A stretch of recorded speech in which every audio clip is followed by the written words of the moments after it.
ගහකොළ රැකගත් බල මහිමය.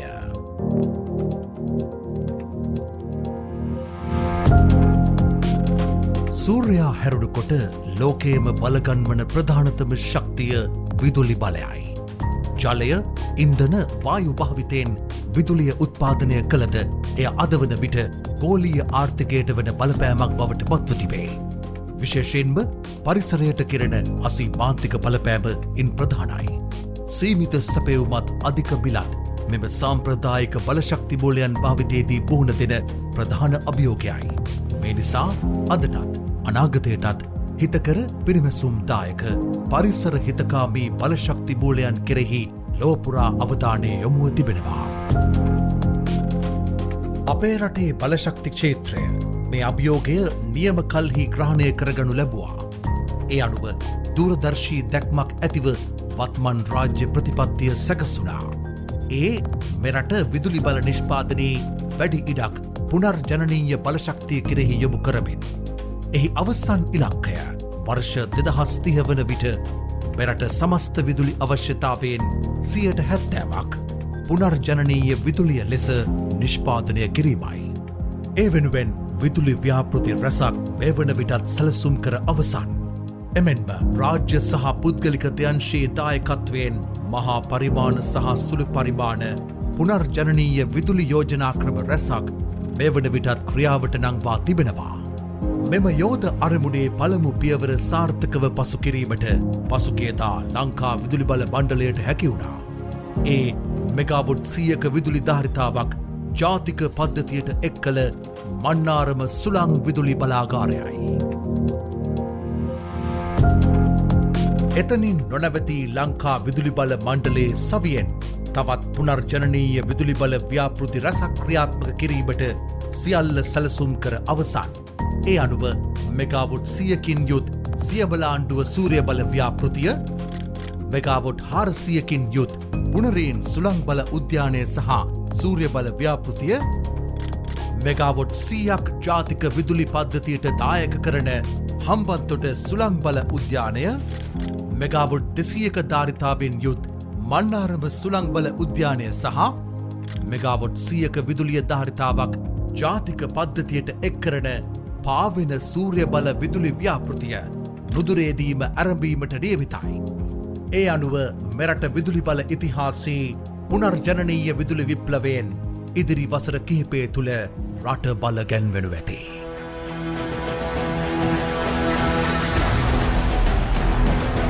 පරිසරය සුරකින මෙම පුනර්ජනනීය විදුලි ක්‍රියාන්විතයට ලංකා විදුලි බල මණ්ඩලය සූදානම්.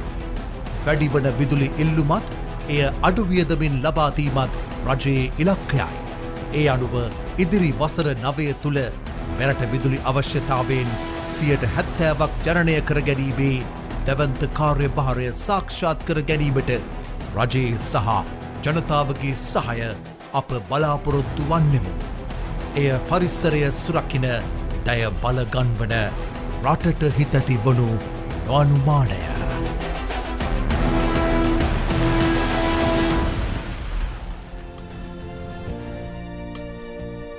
අයිබෝවන් පරිසරය සුරකින දැය බලගන්වන කාරණාවක්. අපි අද කතා කරන්න යන මාතෘකාව දැන් ඔබට ඉතාම නිරවුල්ව පැහැදිලි වී අවසන්. අහස බලාගෙන අහසම පිරික්සූ, පොළොව බලාගෙන පොළොවෙන් වැඩගත්තු, අහස පොළොව මැද බුදුණු මිනිස්සු අපිට කිව්වේ හිරු දෙවිඳුගේ මිනිස්සු. අවුරුදු 2365ම හිරු මුදුන් වෙලා තියෙන රටක් හැටියට. ඊසාන දිග නිරිත දෙක සුළම් ප්‍රවාහයන් දෙකකට මැදිවන රටක් හැටියටත්, නිතර වර්ෂාව සහ ජලධාරා ගලා හැලෙන රටක් හැටියටත් පුනර්ජනනීය බලශක්තියෙන් අපේ රටේ බලශක්ති ප්‍රභවයන් බලගන්වමින් අවශ්‍යතාවන් ඉටු කරන්නට අපට කළ හැකි දේ කොතරම්ද අපි අද සාකච්ඡා කරන්නේ. ඒ සඳහා ලංකා විදුලි බල මණ්ඩලයේ සූදානම පිළිබඳවයි. ඒ සඳහා අපේ වියත් සභාවේ මේ වෙනකොට අසුන්ගෙන සිටිනවා ලංකා විදුලි බල මණ්ඩලයේ සභාපති MMC ප්‍රදිනාන්දු මැතිතුමන්. අයබෝන ඔබතුමන්ට. ඒ වගේම ඊට එහා පැත්තෙන් සිටිනවා සුනිත්‍ය බලශක්ති අධිකාරිය අධ්‍යක්ෂ ජෙනරාල් සුලක්ෂණ ජයවර්ධන මැතිතුමන්. අයබෝන ඔබතුමන්ට. ඒ වගේම මේ පැත්තෙන් මා අසලින් වාඩි වී සිටිනවා ලංකා විදුලි බල මණ්ඩලයේ සාමාන්‍ය අධිකාරී ඉංජිනේරු MR රණතුංග මැතිතුමන්. අයබෝන ඔබතුමන්ට. ඒ වගේම ඊට එහා පැත්තෙන් ඉන්නවා මහජන උපයෝගිතා කොමිෂන් සභාවේ අධ්‍යක්ෂ ජෙනරාල් දමිත කුමාරසිංහ මැතිතුමන්. අයබෝන ඔබතුමන්ට. සභාපතිතුමනි, මේ අපේ රටේ තිරසාර සංවර්ධනය සහ ඒ වගේම පුනර්ජනනීය බලශක්තිය කියන මාතෘකා දෙකේ එකට සම්බන්ධ වීම සහ මෙහි ඇති වැදගත්කම අපි පැහැදිලි කරගමු. ඔව්. බොහොම ස්තුතියි. විදුලි බල සංස්ථාව කියන්නේ විදුලි බල මණ්ඩලය 1969 මණ්ඩලයක් බවට පත් කිරීමේදී මේ මාතෘකාව ඒ අන්දමින් දැක්වේ නැතුණත් ඒක තුල ගැබ් වෙලා තිබුණා මේ අරමුණ. මොකද විදුලි බල දෙපාර්තමේන්තුව සහ පළාත් පාලන ආයතන විසින් කරන ලද උපයෝගිතා සේවාවක් වශයෙන් ගත ක්‍රියාමාර්ග කටයුතු මණ්ඩලය තුලට ගත්තේ සංවර්ධනය කරන්නත් සහ ඒකාබද්ධ වූ වැඩපිළිවෙලක් තුල විදුලි ජනනය විදාහැරීම සහ සැපීම ක්‍රියාත්මක කරන්න. මෙහිදී ප්‍රභවයන් සම්බන්ධයෙන් ගත්තාම විදුලි බල මණ්ඩලය පෙර දැක්කා රටට දැරිය හැකි මිලකට ජාතික වශයෙන් තියෙන දේශීය ප්‍රභවයන් තුලින් විදුලිය ජනනය කිරීමේ වැදගත්කම. ඒක සංකල්පයක් වශයෙන් ඉදිරිපත් වීලා විදුලි බල මණ්ඩලය යම් ආකාරයක ක්‍රියාත්මක වෙන්න පටන් ගත්තා. මුල් කාලීනව තෙල් වලින් ඊට පස්සේ පුනර්ජනන බලශක්ති වශයෙන් හයිඩ්‍රෝ ඒ කියන්නේ ජල විදුලි බලාගාර සියල්ලම ඊළඟට ගත්තාම 2001 වගේ වර්ෂ වෙනකොට පුනර්ජනන බලශක්තිය කියලා අපි හඳුන්වන මිනි හයිඩ්‍රෝස් වගේ සහ 2007 වෙනකොට සුළං සහ සූර්ය බලාගාර ඒවා යම් ආකාරයක හඳුන්වලා දීලා බොහොම ලදරු අවස්ථාවේ තිබුණේ. ඒකේ එක පිම්මක් වශයෙන් තමයි මේ වෙලාවේ අපි කල්පනා කරේ විදුලි බල මණ්ඩලයේ තුලින් මේක ක්‍රියාත්මක කිරීමේදී කුඩා පරිමාණ ජල විදුලි බලාගාර, සුළං විදුලි බලාගාර, සූර්ය විදුලි බලාගාර වගේ දේවල් ක්‍රියාත්මක කරන්න වෙනම ආයතනයක් අවශ්‍යයි කියන අවශ්‍යතාවය වෙලා කැපුණා 2007 වෙනකොට. ඒකට හේතු වුණේ මේක විශේෂයෙන් ඒ කියන්නේ පුනර්ජනන බලශක්තිය රටේ ප්‍රභවයක් වශයෙන් විදුලි ජනනය කිරීම තුළින් පද්ධතිය තුළ විදුලි සුරක්ෂිතතාවය ආරක්ෂා කරන්න වෙනම ඒකක වෙනම ආයතනයක් තිබිය යුතුයි කියලා ඒ සඳහා වෙන්න. ඒ හින්දා විදුලි බල මණ්ඩලය යම්කිසි කාර්යභාරයක් පවරලා ඒක සංවර්ධනය කිරීම පිළිබඳව වෙනම ආයතනයක් පිහිටව සුනිත්‍ය බලශක්ති අධිකාරිය 2007 අංක 35 දන්න පද. මේ හැම දෙයකින්ම උත්සාහ ගත්තේ රටේ තියෙන පුනර්ජනන බලශක්තිය ඉස්සරහට ගෙනල්ලා ජනනය කළා තෙල් වලින් සහ අනිකුත් මේවා වලින් අධික වියදම් පිටරටින් ආනයනය කරන දේවල් නවත්තලා අපේ දේශීය ප්‍රභවයන්ගෙන් අපේ විදුලි අවස්ථාව සම්පූර්ණ කිරීමට විදුලි බල මණ්ඩලයට ඒක පැවරුවා මේ කරන පද්ධතිය. මොකද විදුලි බල පද්ධතියට ඒවා ඒකාබද්ධ කිරීම තුළින් ඒ ක්‍රියාමාර්ගය තුළ ජනතාවට බෙදා හරින්න ඕනේ කියලා. එතකොට සංවර්ධනය එක පැත්තකට ගත්තා. අනිත් පැත්තෙන් ජනනය කරලා දෙන විදුලි බල පද්ධතියට අරගෙන ජනතාවට බෙදා හැරීම සම්ප්‍රේෂණය කිරීම එක පැත්තට ගත්තා. ඒ ක්‍රියාමාර්ගය වඩා තීව්‍ර කරලා තියෙනවා සෞභාග්‍ය දැක්ම කියන රජයේ මහජනයා අනුමත කරපු ප්‍රතිපත්ති වැඩසටහන. ඒ තුලින් ඉලක්ක ගත කරගෙන තියෙනවා 30ක 40ක විතර තීච්ච ඉලක්කය 70ට 2030 වෙනකොට යන්න කියලා. මේක හරීම වැදගත් කතාවක්. මොකද මේක නිකම්ම ඉලක්කම නෙවෙයි. අපි අද මුහුණ දෙන ප්‍රශ්න තමයි ලංකාවේ විදුලි බල මණ්ඩලය වශයෙන් මම සභාපතිත්ව දරන තවදුරටත් මේ විදුලි ජනන වියදම පිටරටින් එන ප්‍රභවයන් තුලින් ජනනය කිරීමෙන් ලබන අත්දැකීම තමයි තා මිල ඉහළ යාමක් තියෙනවා. ඒ හින්දා මූලික පරමාර්ථය වෙන ජනතාවට පාරිභෝගිකයට දැරිය හැකි මිල මට්ටමකට දෙන්න නම් අපිට තියෙන එකම අවස්ථාව තමයි දේශීය ප්‍රභවයන්, ඒ කියන්නේ පුනර්ජනන බලශක්තියෙන් විදුලිය ජනනය කළ දෙන්න. ඒ හින්දා අපිට දැන් කාලීනව අවශ්‍ය වෙලා තියෙනවා ඒක 70%කට රඟා ගැනීම තුලින් අපිට පුළුවන් වේවි කියලා මේ විදුලි බිල අඩු කරලිවිලා අවසාන අරමුණ වෙන දැරිය හැකි මිල මට්ටමකට ජනතාවට විදුලිය ලබා දෙන්න. ඒක තමයි මේ ක්‍රියාමාර්ගයේ තියෙන. ඒකට ප්‍රතිපත්ති සැලසුම් ඇති වෙලා තියෙනවා. ප්‍රතිපත්ති ක්‍රියාත්මක කිරීමේදී විදුලි බල මණ්ඩලය බලශක්ති අධිකාරියත් බැඳලා ඉන්නවා. ඒවට ඉලක්කගත වැඩසටහන් දීලා තියෙනවා. ඒ අනුව අපේ මං හිතන්නේ අපේ ඉංජිනේරු මහතුරු දීලා තියෙනවා 2030 වෙනකොට කොහොමද 70%කට පුනර්ජනන බලශක්ති ඉලක්කයට යන්නේ කියලා. ඒ අවුරුදු වල සුළං විදුලි බලාගාර වලින් වැඩි කරන්නේ කොහොමද? සූර්ය විදුලි බලාගාර වැඩි කරන්නේ කොහොමද කියලා 2030 වෙනකොට යනවා. සභාපතිතුමනි අපි දෑහින් දැක්කා ඒ ව්‍යාපෘති ක්‍රියාත්මක කරන ස්ථානවලට අපි ගියා. මේවා දකින්නකොට මේ සැලැස්ම අනාගතයේ මේ ඉලක්කයට ජාතිය ගෙන යන්නට ලංකා විදුලි බල මණ්ඩලයේ දරන ප්‍රයත්නය පිළිබඳව අපිට ප්‍රශංසනීය හැඟීමක් පහළ වුණා. කෙසේ හෝ ලංකා විදුලි බල මණ්ඩලයේ සාමාන්‍ය අධිකාරීතුමන් වෙත යොමු වන්නට කැමතියි. මම එතුමන්ගෙන් අහගන්න ඕනේ දැන් අපිත් එක්ක රැඳිලා ඉන්න අපේ මේ ප්‍රේක්ෂක ජනතාව අපේ දරුවෝ මේ පුනර්ජනනීය බලශක්තිය ඉතින් අපි මේක ටිකක් තව සරලව තේරුම් අරගමු. ඒකට පරිසර හිතකාමී කියන්න පුළුවන්ද? පුනර්ජනනීය බලශක්තිය කියන්නේ මොකක්ද? මේක හරියට සරලව පැහැදිලි කරගෙන ඉස්සරහට ගියොත් තව ටිකක් මේ කතාව පැහැදිලි වෙයි. ඔවසෙල පුනර්ජනනීය කියන එක වෙන්නේ ජනනීය කියලා කියන්නේ ඉපදෙනවා කියන එක. පුනර් කියලා කියන්නේ නැවත නැවත. එතකොට නැවත නැවත ඉපදීම. අපි ආගම්වලින් නම් කියනවා නැවත නැවත ඉපදීම ටිකක් කරදර වැඩක් කියලා. හැබැයි විදුලි බල ක්ෂේත්‍රය ගත්තාම අපිට නැවත නැවත බලශක්තිය උපදිනවා නම් අපිට සතුටුයි. ඒක නිසා පුනර්ජනනීය බලය කියන එක තමයි අපි කියන්නේ. අපි පුරුදුලා හිටියේ අපි විදුලිය කියලා කිව්වොත් ජල විදුලිය ගැන විතරයි අපි හිතාගෙන හිටියේ. මොකද අපි දන්නා මහවැලි ගඟේ තියෙන ඒ තේරම විදුලි බලය ගත්තොත් අපි විදුලි බලය කියලා කිව්වොත් ඒක ජලයෙන් උපදවන බලය තමයි විදුලි බලය. ජල විදුලි බලය කියන වචනේ තමයි අපි දැනගෙන හිටියේ. අපි එතකොට ජල විදුලි බලය නැති වුණත්, ගෙදර විදුලිය නැති වුණත් අපි කරන්නේ මොනවද? අර ඩීසල් ජෙනරේටරයක් ගෙනල්ලා ගෙදරට සම්බන්ධ කරගන්නවා. එතකොට අපි දන්නවා ඩීසල් වලිනුත් විදුලිය හදන්න පුළුවන්. එතකොට ජලයෙන් හදන්න පුළුවන්, ඩීසල් වලින් ඔය දෙක විතරයි අපි දැනගෙන හිටියේ. ඊට පස්සේ අපි ටිකක් කල් ගිහලා ගියපුවාම කියන අපිට මේ සුළං බලයෙන් බැරිද? එතකොට අපි ඒ කාලේ කියන සුළං බලයෙන් බැරි කමක් නැහැ. හැබැයි ඒ කාලේ වෙනකොට ඒවා විතර සම්මත ක්‍රමයක් නෙවෙයි, නිකන් අපි අර අසම්මත ක්‍රමයක් වගේ තමයි කිව්වේ. non conventional අපිට සාමාන්‍ය විදිහට නොවන දේවල් තමයි අපි නමකුත් දාගත්තා NCRC non conventional renewable energy. දැන් ඒක හැල්ල අයින් කරලා තියෙනවා. එතකොට දැන් ඒවා අසම්මති වනේ දැන් සම්මත විදියට වෙලා තියෙනවා. ඒක නිසා දැන් ඔය සම්මත ක්‍රමයෙන් ගියපුවාම ඒ කාලේ සුළං විදුලි බලයෙන් අපි එක ඒකකයක් හදන්න මට මතකයි 1985 ඒ කාලේ වෙනකොට රුපියල් 12ක් කියන්නේ ඉතා අධික මිලක් කියලා අපි ඒක ගණන් ගන්නේ නැතුවම තමයි හිටියේ. ඉතා අධික වේදම් මොකද විදුලි බල මණ්ඩලයට ගියේ රුපියල් 2.35 ඒ කාලේ. එතකොට රුපියල් 2.35 කාලේ අපිට රුපියල් 12ක වාගේ ප්‍රමාණයකින් ගන්නවා කියලා කියන්නේ ඊටාම මේ බැරෑරුම් කටයුත්තක්. ඒක න අපි කල්පනා කරලා බැලුවෙත් නැහැ. සූර්ය බලය කියන එක සූර්ය කෝෂ කියන එක මම හිතන්නේ අර පොඩි ටොයිස් වලට ආවා මිසක් සෙල්ලම් බඩු වලට ආවා මිසක් එහෙම බලය උත්පාදනය කරන්නට පුළුවන් කියලා එහෙම කල්පනා කරේ නැහැ. දැන් තමයි අපිට තේරෙන්නේ ඒ අපිට වෙනස් ක්‍රම තියෙනවා. එතකොට අර මන්නාරම සුළං විදුලි බලාගාරය හදනකොට කල්පනා කරා සුළඟිනුත් විදුලිය නිපදවන්න පුළුවන්ද අපිට?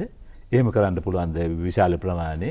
එතකොට තමයි දැනගත්තේ මහජනයා ඒවා හදන විදිහ කොහොමද අපි අර දැවන්ත මේ තටු වගේ එන්නේ ඒවා කොහොමද මේ ලොකු මේ ටවර් වලට සම්බන්ධ කරන්නේ විදුලි ජනනය කරන්නේ ඒක දකින්නත් අහන්නත් පුදුම වාගේ වුණා. ජල විදුලි බලාගාරය හා සමානව විදුලිය උත්පාදනය කරන්නට පුළුවන් බව අපි පෙන්නලා තියෙනවා, ඒත්තු ගන්නලා තියෙනවා මහජනයාට දැන් වශයෙන්. හොඳයි. දැන් විදුලි බල ක්ෂේත්‍රයේ දැන් මේ අපි පවත්වාගෙන යන ක්‍රමවේදයන් එක්ක සාමාන්‍ය අධිකාරීතුමනි අපිට තියෙන පවතින සීමාවන් මොනවද ඇත්තටම?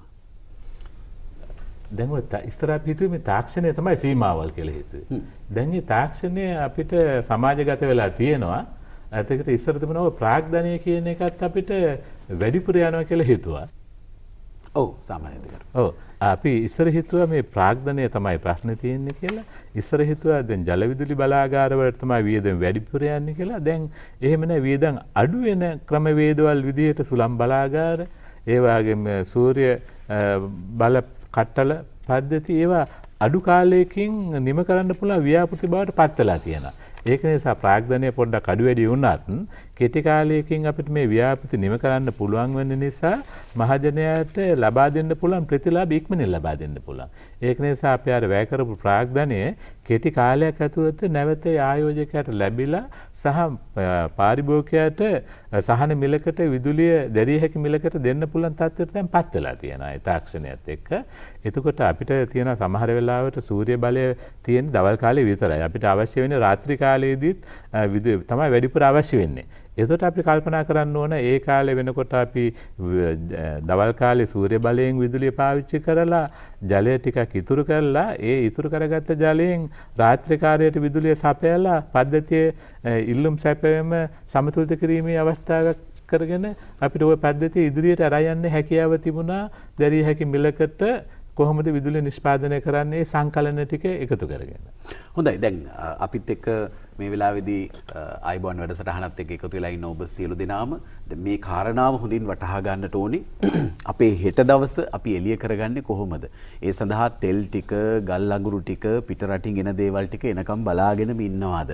අපි අපේ තියෙන ස්වභාවික සම්පත්වල ආශිර්වාදය අරගෙන නැවත නැවත මේ ස්වභාවික සම්පත හරහා තිරසාර ලෙස නේද? තිරසර සංවර්ධනයට යන ඉලක්කයත් එක්ක ඒකට සමපාත වෙමින් මේ නැවත උපදවා ගන්නට මේ බලශක්තිය කටයුතු කරනවාද? මේ සඳහා අපි කොහොමද මේ ජාතික ඉලක්කයට යන්නේ? ඒ සඳහා මහජන උපයෝගිතා කොමිෂන් සභාවගේ කාර්යභාරය මොකක්ද? එය නියාමන ආයතනයක්ද? කොයි විදිහටද ක්‍රියාත්මක වෙන්නේ අධ්‍යක්ෂ ජනරාල්තුමා? ඔව් සුබ උදෑසනක්.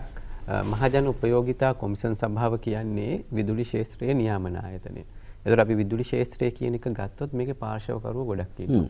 ඒතර විදුලි බල මණ්ඩලයේ එක පාර්ශවකරුවෝ. ඒතකොට ලෙකෝ ආයතනය තියෙනවා. ඊට අමතරව තව ජනන කරන ආයතන 200ක් විතර තියෙනවා ලංකාවේ. ඊට අමතරව වැදගත්ම කට්ටියක් ඉන්නවා පාරිභෝගිකයා. දැන් මෙතන අපිට අමතක වෙන කණ්ඩායම. ඊට අමතරව රජයේ ඉන්නවා. එතකොට මේ අයගේ අවශ්‍යතා එකිනෙකට වෙනස්. බොහෝ විට පරස්පරයි. එතකොට මේ අවශ්‍යතා සියල්ලම සපුරා ගන්න නියාමනයක් අවශ්‍ය වෙනවා. ඒක තමයි ස්වාධීන නියාමන ආයතනයක් හැටියට මහජන උපයෝගී කොමිෂන් සභාව කරන්නේ. එතකොට අහන්න පුළුවන් මොනවද මේ නියාමනය වෙන්නේ? පැහැදිලි. ඒතර නියාමනය වෙන එකක් තමයි මිල නියාමනය. එහෙම නැත්නම් ආර්ථික නියාමනය. ඒකේ මිල සහ අනිකුත් ගාස්තු නියාමනය වීමක් සිද්ධ වෙනවා. දෙවෙනි එක තමයි මහ ජනතාව පැත්තෙන් බැලුවාම මේ විදුලි බලය ලබා දෙන්න ඕනේ යම්කිසි ප්‍රමිතියකට. ඒ වගේ මේ සේවාව බලයත් එක්ක යන සේවාව ඒක ලබා දෙන්න ඕනේ ප්‍රමිතියකට. ඒතර මේ ප්‍රමිති සෑදීම, මේ ප්‍රමිති නියාමනය කිරීම සහ වැඩි මේවා ක්‍රියාත්මක වෙනවද කියලා බැලීම කොමිෂන් සභාවේ නියාමන කාර්යය. ඊට අමතරව මේ විදුලිය ගත්තොත් මේක අන්තරායකාරී භාණ්ඩයක්. මේක වැරදි විදිහට පාවිච්චි කරොත් ජීවිත හානි වෙන්න පුළුවන්. දේපල හානි වෙන්න පුළුවන්.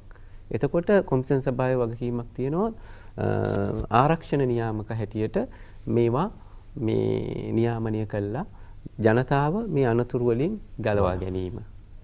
ඊට අමතරව තවත් වැදගත් කාරණයක් තියෙනවා කොමිෂන් සභාවට. ඒක තමයි දැන් මේ ශාස්ත්‍රයේ තියෙන දත්ත සහ අවශ්‍ය දේවල් අවශ්‍යතාවය පිළිබඳ ජනතාව සහ සියලු පාර්ශවයන් දැනුවත් කිරීම.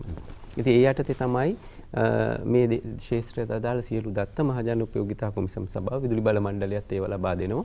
ඒ ජනතාවට ලබා දෙන්නේ. ඒ තුලින් ජනතාව දැනුවත් වෙනවා කොහොමද මේවා කරන්නේ කියන එක. පස්වෙනි කාරණයක් තියෙනවා දැන් නියාමනයේදී වැදගත් මම කිව්වා වගේ අර පාර්ශව ගණනාවක් ඉන්නවා. එතකොට නියාමන තීරණයක් ගැනීමේදී මේ සියලු පාර්ශව කරුවන් එකතු කළා ඒ හැමෝගෙම අදහස් විමසලා මේ තීරණ ගැනීමේ ක්‍රියාදාමයට හැමෝම සහභාගී කර ගැනීම. ඒතර ඒක තමයි මේ පාරදෘශ්‍යභාවයෙන් යුක්තව මේ ජනතාවට අවශ්‍ය සේවය, ජනතාවට අවශ්‍ය භාණ්ඩය ලබා දීම සඳහා ගන්නා තීරණවලට ජනතාවගේ සහභාගීත්වයත් අරගෙන අනිකුත් ආයතනවල සහභාගීත්වයත් අරගෙන මේක නියාමනය කිරීම. ඒක තමයි සාමාන්‍යයෙන් කියනවා නම් නියාමන ආයතනයක් හැටියට ශ්‍රී ලංකා මහජන උපයෝගිතා කොමිෂන් සභාවට විදුලි ශාස්ත්‍රයේ තියෙන කාර්යභාරය. බොහොම ස්තුතියි. බොහොම පැහැදිලි වුණා කාරණාව. දැන් අපි 2030 වෙනකොට 70%ක් අර අපේ සාමාන්‍ය අධිකාරිතුමා පැහැදිලි කරා පුනර්ජනනීය බලශක්තිය පිළිබඳව. පුනර්ජනනීය බලශක්තියෙන් අපේ බලශක්ති අවශ්‍යතාව පුරවා ගන්නට තමයි අපි ජාතික ඉලක්කයක ඉන්නේ. දැන් එතෙන්දී ජල විදුලිය, ඒ වගේම සූර්ය බලය, ශක්තිය සහ සුළං ප්‍රවාහය යොදා ගැනීම. මෙතනදී සුනිත්‍ය බලශක්තිය අධිකාරියේ කාර්යභාරය කුමක්ද කියන එක දැනගන්න එකත් මහජනතාව හැටියට අපට වටිනවා. සුලක්ෂණ මහත්මයා අධ්‍යක්ෂ ජනරාල්තුමා අපිට ඒක පැහැදිලි කරයි. ඔව්. අසෙල් මහත්මයා මෙහෙමයි. කාරණාව විදියට දැලකුවොත් එහෙම සුනිත්‍ය බලශක්ති අධිකාරිය අපේ ලංකා විදුලි බල මණ්ඩලයේ සභාපතිතුමා පැහැදිලි කළා 2007 වර්ෂයේදී අංක 35 දන්න පනතෙන් ස්ථාපිත කිරීමේ අරමුණ සහ කාර්යභාරය පිළිබඳව සැලකුවොත් එහෙම ඒ පනත යටතේම පවරලා තිබෙනවා දේශීය පුනර්ජනනීය බලශක්ති ප්‍රභවයන් ආරක්ෂා කිරීම, ඒ වගේම විදුලි ජනනය සඳහා උපයෝග කර ගැනීම.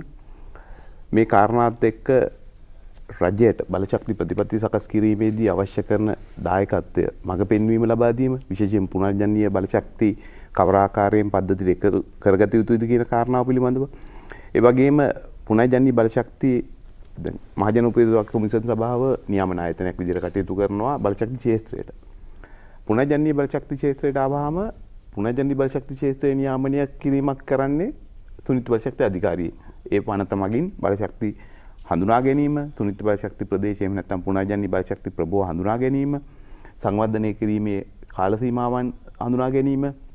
විශේෂයෙන්ම අපි දන්නවා පුනර්ජනනීය බලශක්ති ප්‍රභව ගත්තාම සූර්ය බලය ලංකාව පුරාම අපිට දකින්න පුළුවන්.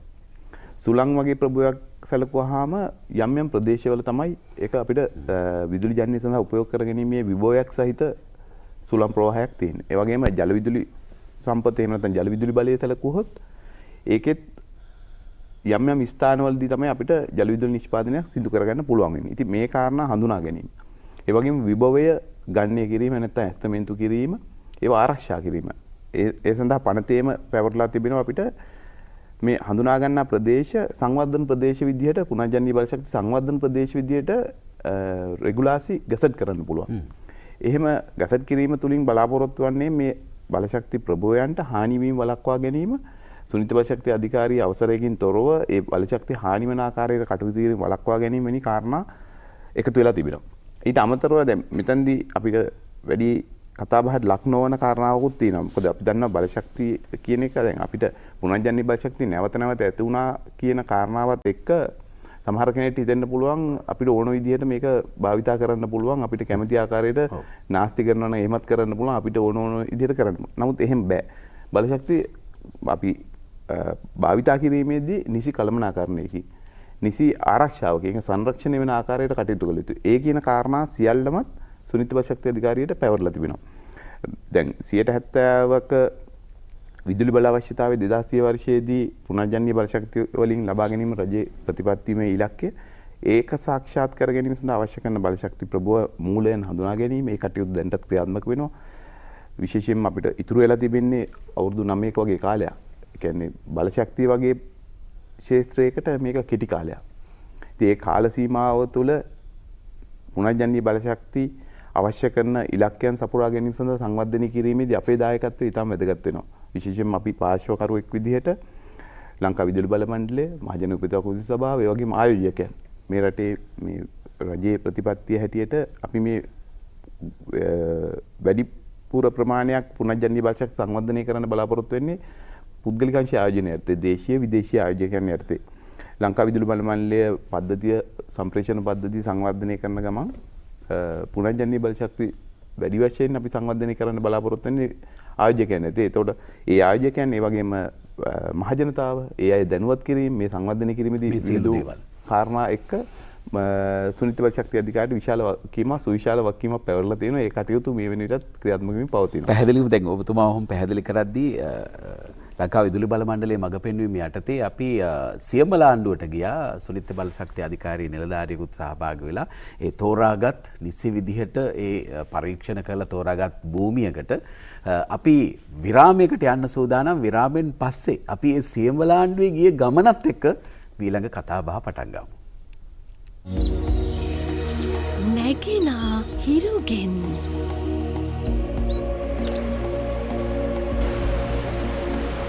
ගලනා ජලයෙන්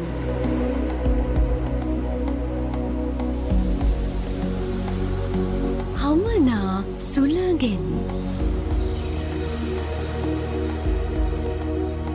වෙසෙනා පොළොවෙන්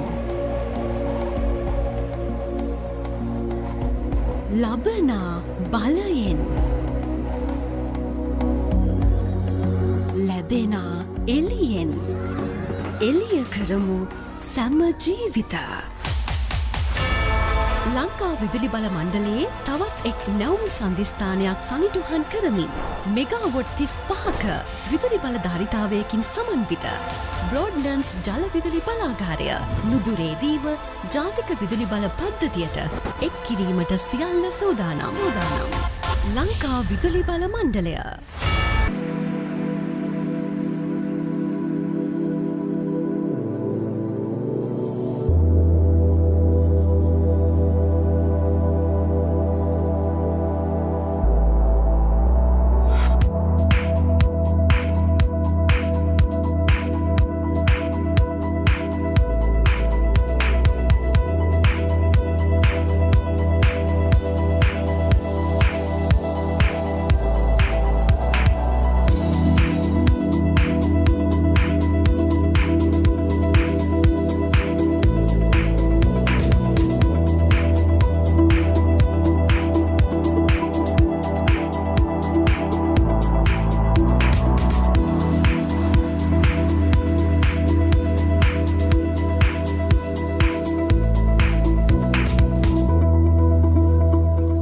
කැබිලිත්ත දේවාලෙට කැබිලිත්ත භූමියට ප්‍රවේශ වෙන තැන. මොනරාගල නගරෙන් හැරිලා සෑහෙන දුරක් ඇවිල්ලා තමයි මෙතන මුණ ගැහෙන්නේ. අපේ පැරණි සම්ප්‍රදායන්ට අනුව කොලාත්තක් එල්ලලා දෙවියන්ට බාරහාර වෙලා තමයි මේ ගමන යන්නේ. අපි මොකටද යන්නේ කියන කාරණාව ගිහිල්ලා කතා කරමු. දැන් මේ කැබිලිත්තට ඇතුළු වෙන තැනින් අපි පිටත් වෙන්න සූදානම්.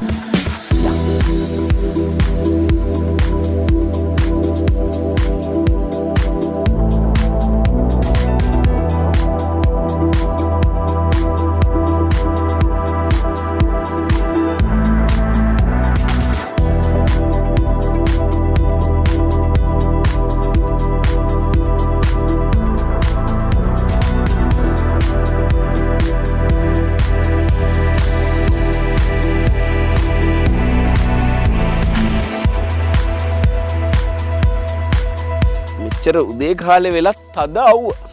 අර කැබිලිත්තේ දේවාලයට යන තැන හැරෙන පාර ගාවින් කොලාත්තක් එහෙම එල්ලලා ආශිර්වාද අරගෙන පිටත් වුණාට වාහනේ නැගලා වාහනෙන් එන්න අමාරුයි.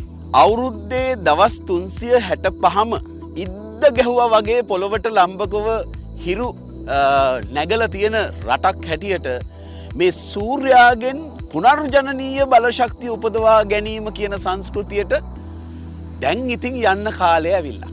ඉතින් නැගෙනහිර පළාතට ඉතාම ආසන්න ඌව පළාතේ කොන මොනරාගල දිස්ත්‍රික්කයේ සියඹලාණ්ඩුව ප්‍රාදේශීය ලේකම් කොට්ටාශයේ කොටියාගල කියන ග්‍රාම සේවා වසමේ අක්කර 546ක භූමියක මේක මුඩු භූමියක්. මේ මුඩු භූමිය තෝරාගෙන තිබෙනවා ලංකාවේ විශාලතම ලංකාවේ සුවිසල්ම සූර්ය බලයෙන් විදුලිය උත්පාදනය කරන මෙගාවොට් 100ක් ජාතික විදුලි බල පද්ධතියට එකතු කරන සුවිශාලතම උද්‍යානය ඉදි කරන භූමිය තමයි මේ.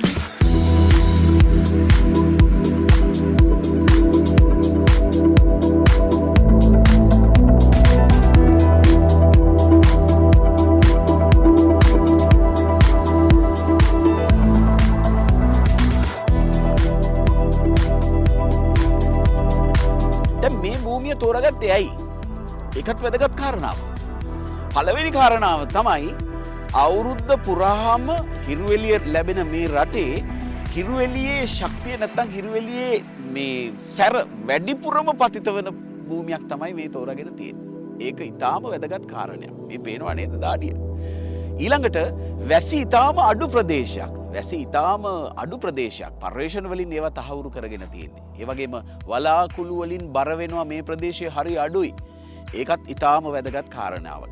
අනිත් එක තමයි මේ භූමිය තෝරා ගන්නකොටත් මේ භූමියත් මේ පේනවා නේද ගල් පරවලින් වැහිලා මුදු භූමියක් විදිහට මේ භූමිය තියෙනවා. ඒ නිසා මේ භූමිය තෝරාගත්තා. ඒකට ඊටාම සුදුසු භූමියක් විදිහට. තව විශේෂ වැදගත් කාරණා රාශියක් තියෙනවා.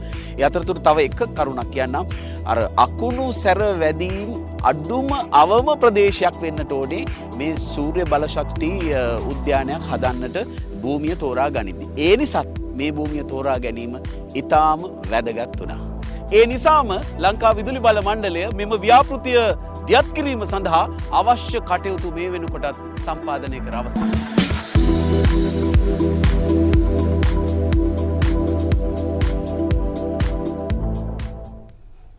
දැන් අපි සියඹලාණ්ඩුව ප්‍රදේශයේ කොටියාගල කියන ප්‍රදේශයේ අක්කර 546ක භූමියක මෙගාවොට් 100ක් උත්පාදනය කිරීම සඳහා ලංකාවේ ඉදිවන සුවිසල්ම සූර්ය බල විදුලි සම්පාදන නැත්නම් විදුලිය උපදවන උද්‍යාන භූමිය තමයි ඒ දුටුවේ. දැන් මේ හැමදේම කරන්නේ සභාපතිතුමනි පාරිභෝගිකයාට සහන මිලකට නැත්නම් මේ වැඩි වෙන මිල අවම කරගනිමින් පාරිභෝගිකයාට සහනයක් සලසන්න. අනික් පැත්තෙන් අපි මේ හැමදේම කරන්නේ අපේ අනාගත පරම්පරාවට දරු පරම්පරාවට අපේ බලශක්ති ප්‍රභවයන් ඉතුරු කරන්නට. මේ සම්බන්ධයෙන් මේ වෙනකොට රැගෙන තිබෙන පියවර සම්බන්ධයෙන් සතුටු වෙන්න පුළුවන්ද සභාපතිතුමනි? ඔව්. දැන් ඔබතුමා කිව්වා වගේම මේක එක්තරා විදිහක පරිවර්තනයක්. මේකට සතුටු වෙනවා.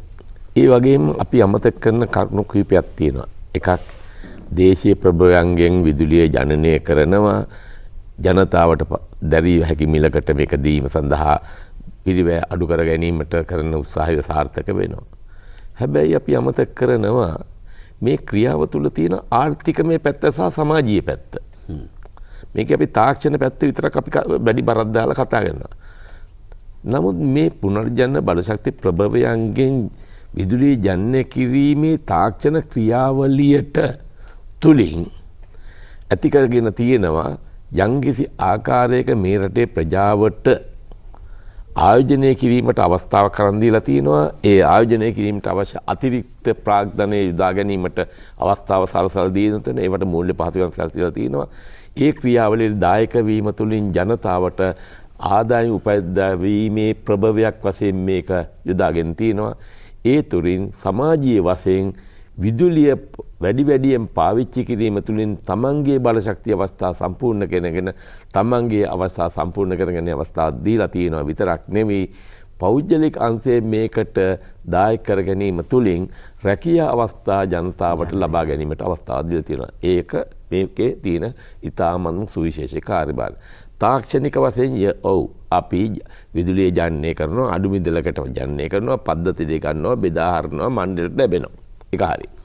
අනිත් පැත්තෙන් මේකට ආයෝජකයන්ට අවස්ථාව දීම තුලින් රටේ ඉන්න යම් ආකාරයක අතිරික්තයක් දරන්න පුළුවන් ප්‍රාග්ධන අතිරික්තයක් දරන්න පුළුවන් අයට ආදායම් ප්‍රභවයක් වශයෙන් මේකට දීලා තියෙනවා. ඒ හින්දා රට තුල අතිරික්තයක් තියෙන ප්‍රජාවක් රට තුල බිහි වෙලා තියෙනවා. ඒ වගේම ඒ අය ඒක තවදුරටත් වෙනත් ආයෝජනවල දැමීම තුලින් රැකියා අවස්ථාවන් ඇති කරගෙන දීලා තියෙනවා. හොඳම උදාහරණය තමයි දැන් අවුරුදු ගන්නට ඉස්සෙල්ලා ලංකා විදුලි බල මණ්ඩලය තමයි මේ විදුලි කියන්නේ විශ්වවිද්‍යාල පද්ධතියෙන් බිහි වෙන ඉංජිනේරුවෝ අතුලත් කර ගැනීමේ ප්‍රවේශය තිබුණේ. දැන් අද පෞද්ගලික අංශය මේ පුනර්ජනන බලශක්ති ප්‍රභවයන්ගෙන් සංවර්ධනය කියන විශේෂ සෝලා වින් වගේ මිනි හයිඩ්‍රෝ වගේ දීම හින්දා හුඟක් විදුලි ඉංජිනේරු වශයෙන් උපාධිය සමත් වෙන අය අවශෝෂණය කරගෙන තියෙනවා ඒ විදිහට. ඒ වගේ මේක අපේ විදුලි බල මණ්ඩලයට තියෙන රැකියා පොලිම වෙන පැත්තකට හරවලා තියෙනවා. ඒකත් සමාජීය වශයෙන් ඇච්ච ලොකු ප්‍රතිලාභයක්. ඒක හින්දා මේකේ ආර්ථිකමය පැත්තයි මේකේ සමාජීය පැත්තත් විශේෂයෙන්ම අපි අවධානය කරන්න ඕන මේක පුනර්ජනන බලශක්තිය කියන එක හුදෙක් විදුලිය ජනනය කිරීමක් නෙවෙයි. ඒක තුලින් විශාල පුළුල් පරාසයක මේ කාර්යය දියනවා. හොඳයි සාමාන්‍ය අධිකාරිතුමනි දැන් අපේ ලංකාවේ විදුලි බල මිල අනිකුත් රටවලට සාපේක්ෂව ඉහළාගයක්ද ගන්න කියන එකට වඩා මම හිතනවා සාකච්ඡා කිරීම වැදගත්. අපිට දැන් මේ විදුලි බල නිපදවීම සඳහා වැය වෙන මිල ඒකක මිල පහුගිය කාලේ මේ ද්‍රව ඉන්ධන වගේ දේවල් පාවිච්චියත් එක්කලා ඉහළ අගයක් ගත්තා. දැන් සියඹලාණ්ඩුව එක උදාහරණයක්. දැන් මේ ගන්නා උත්සාහයන් තුළ අර සභාපතිතුමන්ගෙමුත් මම ඒ පිළිබඳව විශ්වාස සිටියා අපිට අනාගතය පිළිබඳව සුබවාදීව බලන්න පුළුවන් වේද? ඔව් ඇත්තටම මේ ඊයේ පෙරේදාත් මේ දවස්වලත් අපිට තියෙන නොයෙක් කිල්ලි මෙගාවොට් 10 සූර්ය බලාගාර පද්ධති එකතු කරගන්නට. ඒ වගේ මිල ගණන් බලපුවම රුපියල් 10ට වඩා අඩුවෙන් අපිට අවුරුදු 20ක කාලයකට දෙන්න ඒගොල්ලෝ පොරොන්දු වෙලා තියෙනවා. ඒකට අපි දන්නා මන්නාරම සුළං විදුලි බලාගාරයෙන් අපිට රුපියල් 8.50ක් වගේ ඒ වගේ ප්‍රමාණය අපි අර ණය ගෙවලත් අපිට ඒ මට්ටමට වගේ පවත්වා ගන්නට පුළුවන්. ඒ කියන්නේ අපිට මේ ක්‍රමවේදවල වලින් වැඩිපුර විදුලිය ලබා ගන්නට පුළුවන්. විශේෂයෙන්ම අර මෙගාවොට් 10 මෙගාවොට් 50 මෙගාවොට් 100 වගේ විශාල ව්‍යාපෘති යන්න අපිට අර ඒ පිරිවැය අඩු වෙන නිසා ඒකකයක් නිෂ්පාදනය කරන්නට පුළුවන් ලාභදායී විදිහට. අපි බලාපොරොත්තු වෙන රුපියල් 10 ඇතුළත ඉහළ පහළ යන අගයකට අපිට මේ මිල ප්‍රමාණය තියාගන්නට පුළුවන් වේවි කියලා.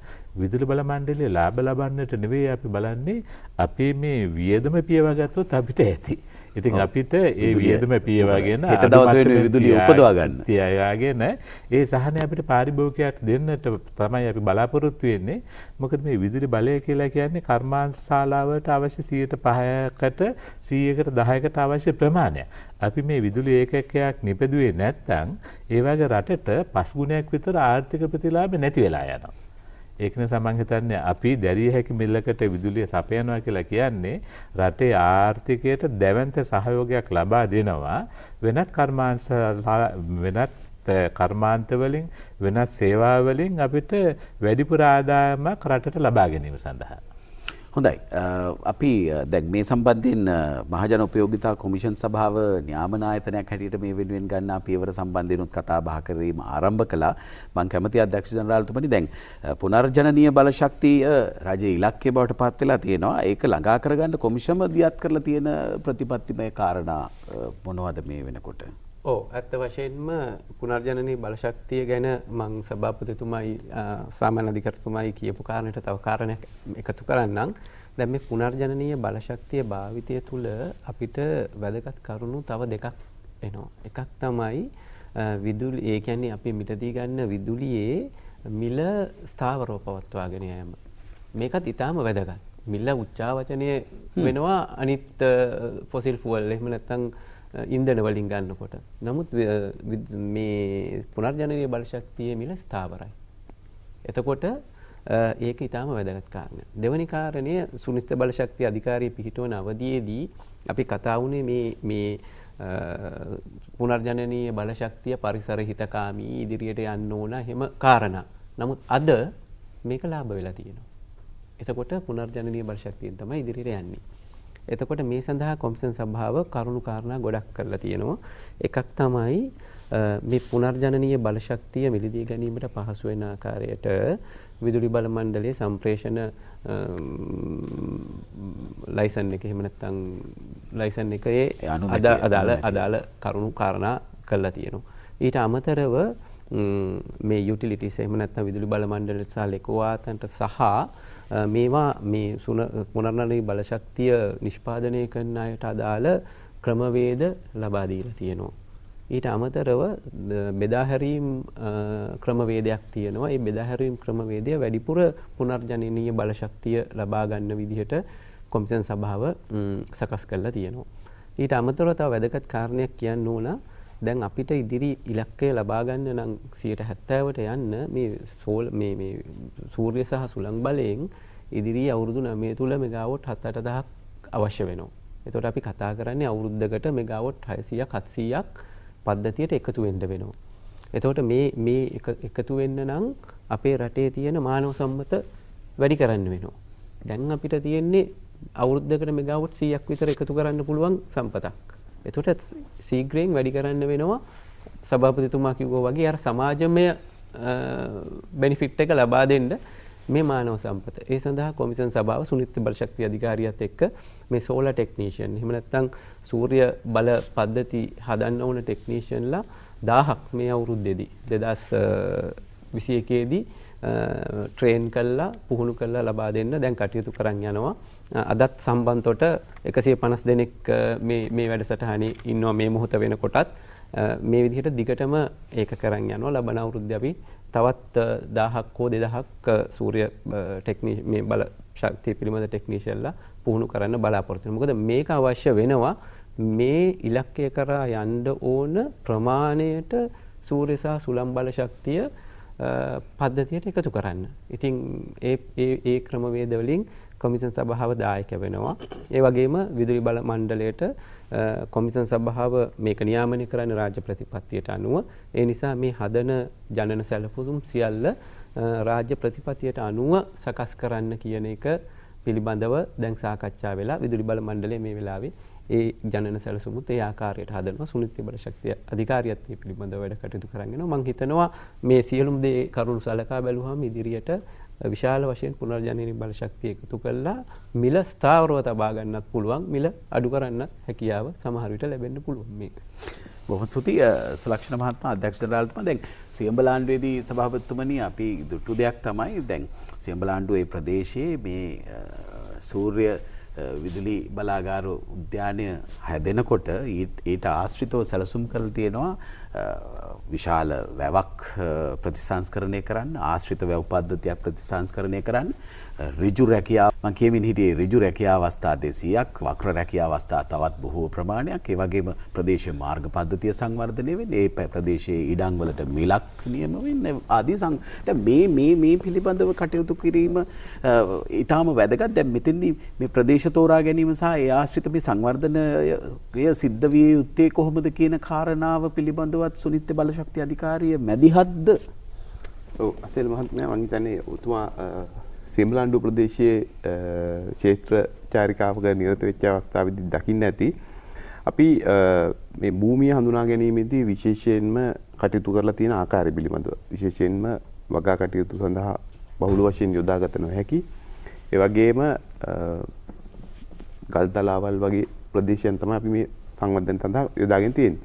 ඒ වගේම සමාජීය දායකත්වයේ සැලකුවොත් මේ ව්‍යාපෘති වලින් ආර්ථිකමය ඒ කියන්නේ කෙලින්ම එන ආර්ථික ප්‍රතිලාභ වලට අමතරව සමාජයේ ඒ ආශ්‍රිත ප්‍රදේශවල ජනතාවට ලැබෙන ප්‍රතිලාභ විශේෂයෙන් වැදගත් වෙනවා. මොකද අපිට ව්‍යාපෘතියක් ක්‍රියාත්මක කිරීමේදී ඒ ප්‍රදේශවල ඉන්න ජනතාවගේ සහාය ඉතාමත් වැදගත් කාරණාවක්. ව්‍යාපෘති භූමිය හඳුනා ගැනීමේදී, ව්‍යාපෘති ක්‍රියාත්මක කිරීමේදී අවශ්‍ය කරන මූලික අධ්‍යයනයන් ක්‍රියාත්මක කිරීමේදී ඒ වගේ කාරණා එක්ක මේ ජනතාවගේ සහයෝගය අපිට අවශ්‍ය වෙනවා. එතෙන්දී මේ ජනතාවට සැලකිය යුතු ප්‍රතිලාභයක් මේ ව්‍යාපෘති වලින් ලැබිය යුතුයි. ඒ ලැබෙන ආකාරය තහවුරු කිරීමට සුනිත්‍ය බල ශක්තිය අධිකාරිය විශේෂයෙන් පුනර්ජනනී බල ශක්තිය ව්‍යාපෘති සම්බන්ධව කටයුතු කරමින් පවතිනවා. සියඹලාණ්ඩුව ප්‍රදේශයේ ගත්තොත් ඔබතුමා කිව්ව පැහැදිලිම කාරණාවක් විදිහට වැව් ප්‍රතිසංස්කරණය කිරීම මොකද සමහර වැව් අතහැරලා දාලා තියෙනවා. වාහන කැඩිලා, වේලි කැඩිලා, ඒ වගේම වැව් බැමි කැඩිලා ගිහිල්ලා. ඉතින් මේ කාරණා එක්ක මේ කැවිලිත්ත දේවාලයට යන ප්‍රදේශයේ ආශ්‍රිත ප්‍රදේශයේ තියෙන අතහැර දාපු වැව් පද්ධතියක් තියෙනවා. ඒ වැව් කීපයක් අපි ප්‍රතිසංස්කරණය කිරීමේ කටයුතු ක්‍රියාත්මක කරන්න කටයුතු කරමින් පවතිනවා. විශේෂයෙන් මෙතනින් අපි බලාපොරොත්තු වෙන්නේ අපි හැම වෙලේම ජනතාව ගැන හිතනවා වගේම සතා සීපාව ගැනත් හිතිය යුතුයි. වනාන්තර ආශ්‍රිත ප්‍රදේශයක්, ඒ වනාන්තර වලට වර්ෂාපතනය ලැබෙන්නේ යම් කිසි කාල සීමාවකදී පමණයි. ඒ කාල සීමාවෙදී ලැබෙන වර්ෂාපතනය ඒ ජලය රඳවා ගත යුතුයි. එහෙම නැත්නම් ඔය අලිමිනිස් ගැටුම් ගැනත් අපි කතා වෙනවා. ඒ සතා සීපාව ගම් වලට එන්නේ ওই කාරණාත් එක්ක. කෑම හොයාගෙන එහෙම නැත්නම් ජලය හොයාගෙන ඉතින් ඒ කාරණාත් එක්ක සමාජීය ප්‍රශ්න විශාල වශයෙන් උද්ගත වෙනවා. ඉතින් ඒ හින්දා තමයි වැව් ප්‍රතිසංස්කරණය කිරීම විශේෂම එක වැවක් අපි තෝරගෙන තියෙන එක වැවක් තියෙන්නේ වනාන්තරයේ මැද්දේ. ඔව් වනාන්තරයේ මැද්දේ. ඒ වැව ප්‍රතිසංස්කරණය කිරීමට අපි වාරි මාර්ග දෙපාර්තමේන්තුවේ වනජීවි දෙපාර්තමේන්තුව ඒ අයත් එක්ක කටයුතු කරන්නේ. ඒ වැව විශේෂයෙන්ම ඉලක්ක කරන්නේ සතා සීපාවන්ට අවශ්‍ය කරන ජලය ලබා දීමට. ඒ වගේම මහ ජනතාවට අවශ්‍ය කරන ප්‍රතිලාභ ඔබතුමා කතා කරා රැකියාව අවස්ථාවන්. මේ වගේ විශාල ව්‍යාපෘතියක් ක්‍රියාත්මක කිරීමේදී කෙලින්ම ලැබෙන රැකියාව අවස්ථාවන් තිබෙනවා, වක්‍රාකාරයෙන් ලැබෙන රැකියාව අවස්ථාවන් තිබෙනවා. ප්‍රදේශීය සංවර්ධනය වීමත් සමග ඒ වගේම ආයෝජකයන් මේ ප්‍රදේශවල පැමිණීමත් සමග ඒ ප්‍රදේශවල ජනතාවගේ ජීවන තත්ත්වය ඉහළ යාම, ඒ වගේම ඒ අයට ලැබෙන ආදායම, ඒ තුලින් ලැබෙන සමාජ ප්‍රගමනය මේ කාරණා එක්ක අපි ව්‍යාපෘතිය සැලසුම් කිරීමේදී ඒ ආශ්‍රිතව සිදුවිය යුතු සමාජීය වගකීම් පිළිබඳව අවධානය යොමු කරනවා. ඒ හින්දා විශේෂ උදාහරණය සියඹලාණ්ඩුව විශාල පරිමාණ සූර්ය බලාගාරයේ මෙගාවට් 100ක සූර්ය බලාගාරයේ මේ බලාගාරයේ ක්‍රියාත්මක කිරීමේදී අපි කරපු අධ්‍යයනයන් තුළින් හඳුනාගත්ත සමාජීය වගකීම් ක්‍රියාත්මක කිරීමට අවශ්‍ය කරන කටයුතු කරමින් පවතිනවා. ඒ වගේ අනිකුත් බලාගාර අපි සියඹලාණ්ඩුව සූර්ය බලාගාරය ගැන කතා කරනවා වගේම අනිකුත් බලාගාර පුනරින් ප්‍රදේශීය බලාගාරය ඒ වගේම මන්නාරම් ප්‍රදේශයේ යෝජිත බලාගාර මීට අමතරව ඒ බලාගාර සාමාන්‍යයෙන් ඕනම කෙනෙක්ට ඇහෙන බලාගාර. නමුත් ඊට අමතරව බලාගාර තිබෙනවා. විශේෂයෙන්ම නැගෙනහිර පළාතේ ක්‍රියාත්මක කරන්න බලාපොරොත්තු වෙන දැනට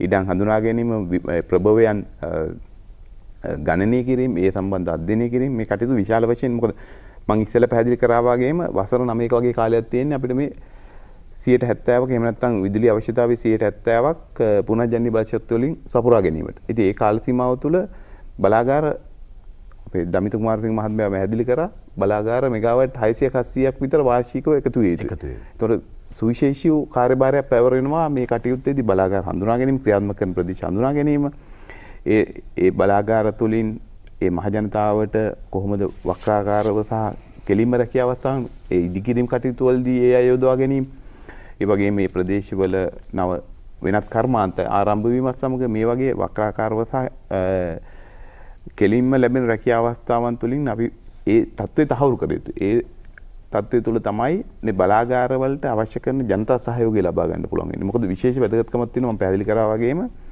බලාගාරය ක්‍රියාත්මක කිරීමේදී ජනතාවගේ සහයෝගය. ඒ සහයෝගය නොතිබුණොත් විවිධ බාධක පැමිණෙනවා. අපිට පහුගිය කාලය තුල බලාගාර ක්‍රියාත්මක කිරීමේදී අත්දැකීම තිබෙනවා. ඉතින් ඒ නිසා මේ සමාජයට අවශ්‍ය කරන දායකත්වය මේ බලාගාර වලින් ලබා දීම තහවුරු කළ යුතුයි.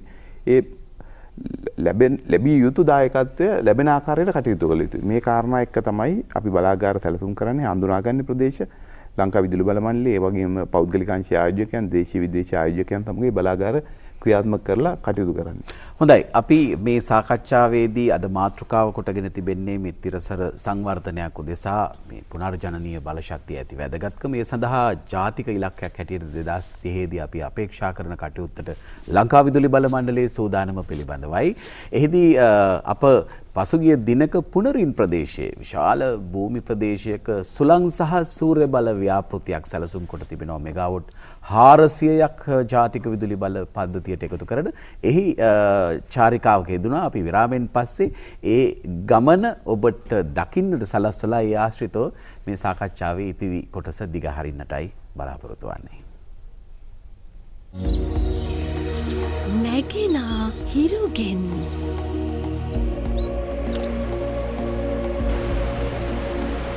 ගලනා ජලයෙන්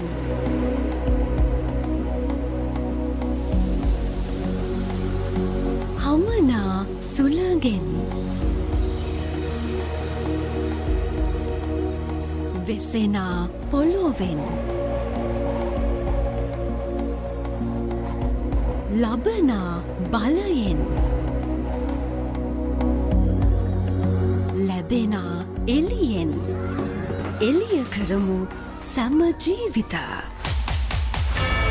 ලංකා විදුලි බල මණ්ඩලයේ තවත් එක් නැවුම් සංදිස්ථානයක් සනිටුහන් කරමින් මෙගාවොට් 35ක විදුලි බල ධාරිතාවයකින් සමන්විත බ්‍රෝඩ්ලන්ඩ්ස් ජල විදුලි බලාගාරය නුදුරේදීම ජාතික විදුලි බල පද්ධතියට එක් කිරීමට සියල්ල සූදානම්. ලංකා විදුලි බල මණ්ඩලය.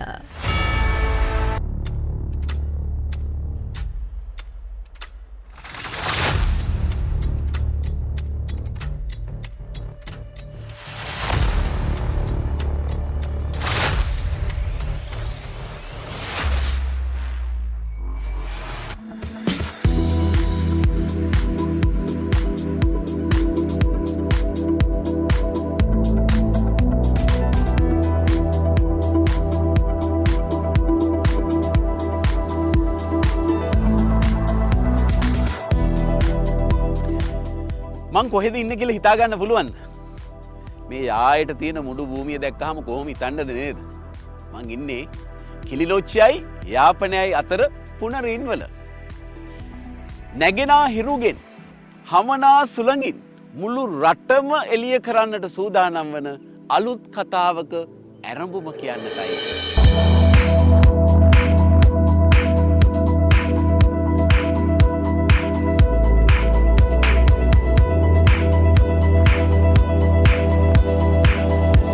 පුනරින්වල අපි මේ ඉන්න මුඩු භූමිය පුනර්ජනනීය බලශක්තිය ඔස්සේ විදුලිය උත්පාදනය කිරීම සඳහා සුදුසු භූමියක් විදිහට රජය මේ වෙනකොටත් නම් කරලා අවසන්.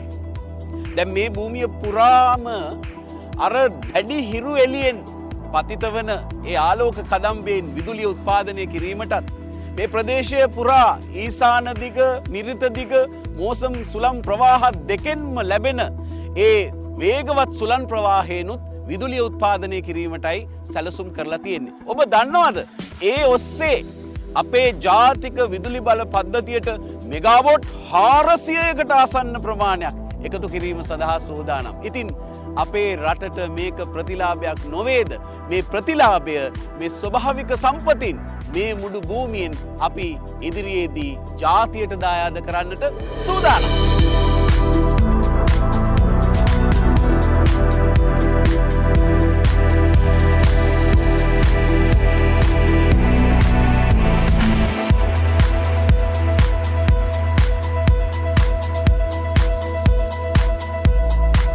හරි විශ්වාසයෙන්ද මේ කතාව කියන්නේ. ඔබට මතකයි ලංකා විදුලි බල මණ්ඩලය පසුගිය වසරේ මන්නාරම සුළං විදුලි බලාගාර උද්‍යානයෙන් මේ කොවිඩ් ප්‍රශ්නත් තියෙද්දි මෙගාවොට් 100ක් ජාතික විදුලි බල පද්ධතියට එකතු කළා. එතෙන්දී ජනතාවගෙන් ලැබිච්ච සහයෝගයත් ඉතාම ප්‍රශංසනීයයි. එතකොට අත්දැකීමුත් දැන් බහුලයි. ඒ නිසා අපිට මේක කරන්න පුළුවන්. හැබැයි මේ ව්‍යාපෘතියේදීත් ජනතාවගේ සහයෝගය ඉතාම හොඳින් බලාපොරොත්තු වෙනවා. මේ ජාතියම එළිය කරන්න.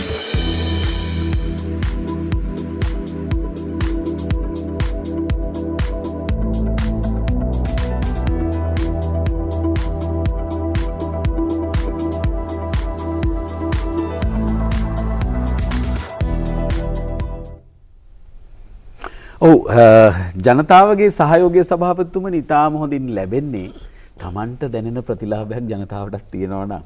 ඉතින් මේ ජාතික සංවර්ධන ව්‍යාපෘතිවල තමන්ට ලැබෙන කොටහ පිළිබඳ දැනුවත් වීම ඉතාම වැදගත්. මම කැමතියි සභාපතිතුමනි ඔබතුමන් හරි හැඟීමෙන් ඉන්නවා මේ කාරණාව ජනතාව දැනගන්න ඕනේ, ජනතාවට ප්‍රතිලාභ තියෙන්නට ඕනේ. අපි කොහොමද මේක තේරුම් කරගන්නේ? එහෙමයි. ඇත්ත ගත්තහම අපේ රජයන්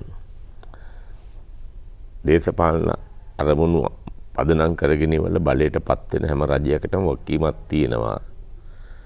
ආර්ථික සංවර්ධනය සහ සංවර්ධනයේ ප්‍රතිලාභ ජනතාවට බෙදී යන්න ඕන කියන එක. මෙතන තියෙන ප්‍රශ්නේ තමයි සංවර්ධනයේ ප්‍රතිලාභ ජනතාවට බෙදී යනවද කියන කුකුස දැන් මිනිසු තුල තියෙනවා.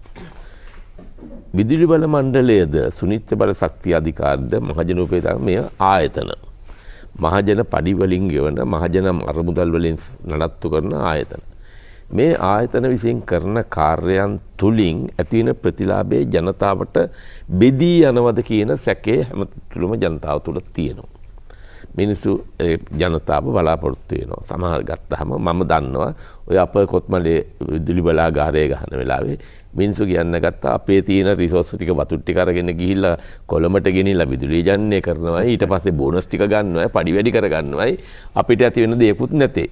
ওই කතාව මම ජල සම්පාදන අමාත්‍යාංශයේ බාරව ඉන්න කාලෙත් කිව්වා අපේ තියෙන වතුර ටික කොළොන්නාවේ වතුර ටික ගිහිල්ලා මේ කරනවායි අපිට වතුරක් නැතේ කියලා. දැන් මේ පරස්පරයක් තියෙනවා ජනතාව රාජ්‍ය ආයතනත් අතර.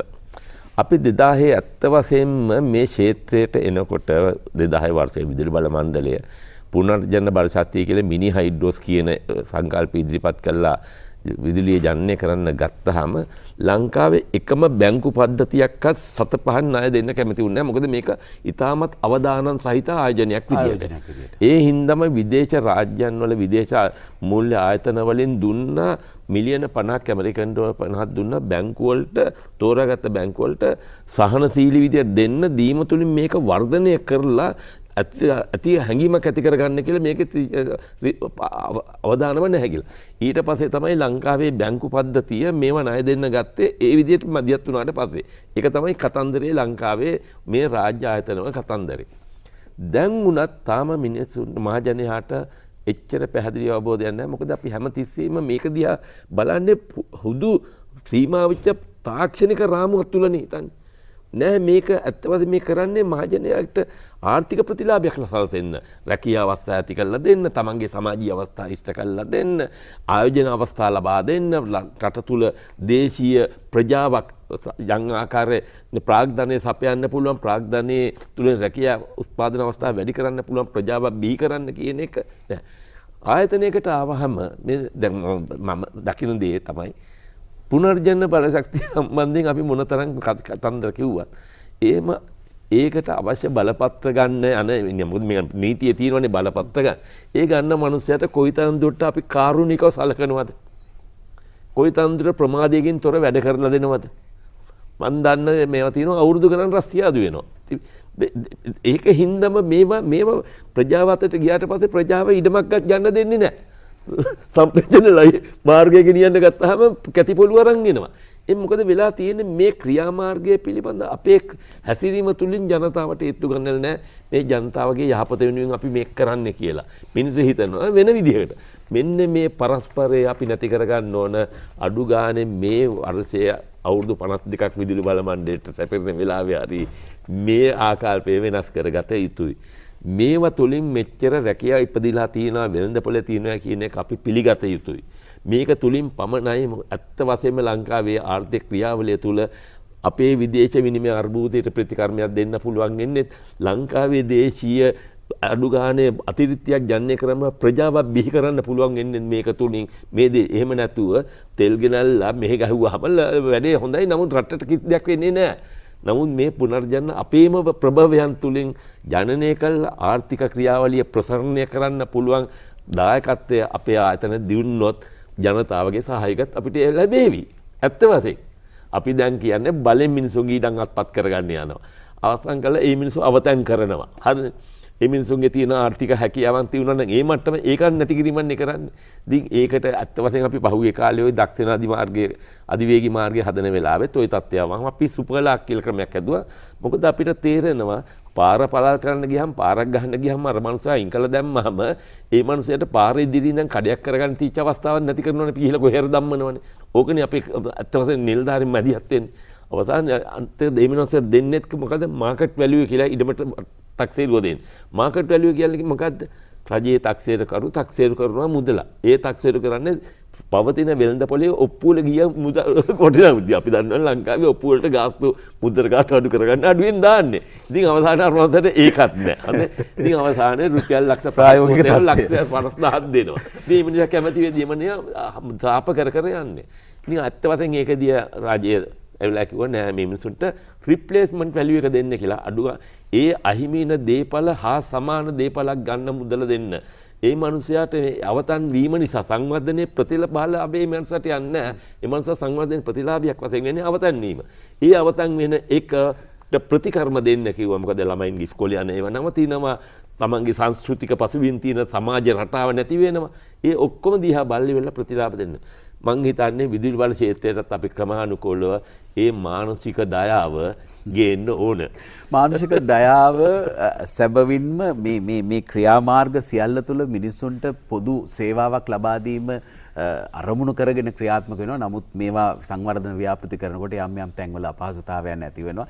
ඒවාටත් විසඳුම් දිය යුතු බව තමයි සභාපතිතුමන් මේ මොහොතේදී මතක් කරන්නේ. සභාපතිතුමන් මතක් කළා 52 වසරක් පිරෙනවා එළමෙන පළවෙනිදාට ලංකා විදුලි බල මණ්ඩලයට. ඒ පිළිබඳව මතක් කරා. දැන් පුනරීන් වලට යනකොට නොයල් ප්‍රනාන්දු මහත්මයා, බණ්ඩාරනායක මහත්මයා ඇතුළු ලංකා විදුලි බල මණ්ඩලයේ ජ්‍යෙෂ්ඨ නිලධාරීන් කීප දෙනෙක් එක්ක අපි ගියා. දැන් මේ ආශ්‍රිතව කතා කරද්දී මේ සභාපතිතුමන් කියපු ආකාරයට සාමාන්‍ය අධිකාරීතුමනි අපි දැන් 52ක් පිරෙනවා එකක්. ඊට පස්සේ ජනතාවට මේ ප්‍රතිලාභ පිළිබඳ හැඟීම මේ sannivedana දුර්වලතාවයක්ද තියෙන්නේ. අපි මේ පිළිබඳව වැඩ කරනවා කියලා නැද්ද? මොකද්ද මේකට හේතුව? ඇත්තටම අසෙල්ල ව්‍යාපාර තියෙන්නේ විශ්වාසය මත. එතකොට අපි ව්‍යාපෘති කරනවා නම් කලට වෙලාවට මහජනයාට විශ්වාසයක් ඇති වෙනවා. අනේ අපි ඉඩම දීලා අපි දැන් අවුරුද්දක් බලාගෙන හිටියා, දෙකක් බලාගෙන හිටියා, අවුරුදු 10ක් බලාගෙන ඉන්න ව්‍යාපෘතියක් නෑ, අපේ ඉඩමත් නෑ වාගේ පොඩි හැඟීමක් එනවා නේද? එතකොට අපි කියනවා නම් ඉඩම පවරගත්තා, ඉල්ලගත්තා, අපි අවුරුද්දක් අතට කරගත්තොත් සමහර අය හිතයි අනේ මේ අපිට මේක නිකන් දුන්නත් කමක් නෑ. බල මහජනයාට සේවයක් කරනවා කියන එච්චර පහන් හැඟීමක් එනවා. හැබැයි අපි ඒ වාගේ ඒගොල්ලන්ට මේ තියෙන කම්පෙන්සේෂන් ගෙවන ඒ විදිහට කරන්නේ. මම දන්නා මන්නාර ව්‍යාපෘතිය කරනකොට අපි ඒක සෑහෙන කෙටි කාලයක් දැනෙන කාලයක් ඇතුළත නිම කරපු නිසා මට කියලා තියෙන සර් ඒ පැත්තේ තියෙනවා තාටිය වැඩිපුර අපි මේ බලාගාරට වැඩිපුර ගහන මම ඇයි මොකද ඉඩම් දෙන්න මිනිස්සු බලාපොරොත්තු වෙන. ඉතින් මම මේ ගහපු මේ බොහොම හොඳ පණිවිඩයක්. ප්‍රවණතාවයක් නේ. මම හිතන්නේ අපි කල්පනා කරා ඒ ව්‍යාපෘති තාටිය කඩිනෙම කරමු. සභාපතිතුමා කිව්වා අපි තියෙන මන්නාරු තියෙන ව්‍යාපෘති කඩිනෙම නිම කරමු. මොකද අපිට දැන් පේනවා ඔබතුමා ගියා ඒ පැත්තේ පාරවල් ටික හැදිලා මේ හොඳට විදුලිය නිෂ්පාදනය වෙනවා. අපිට මේ වසරේ පළවෙනි කාර්ය දෙක ඇතුළත 70%ක්ම පුනර්ජනනීය බලයෙන් විදුලිය සපයන්න ලැබුණා.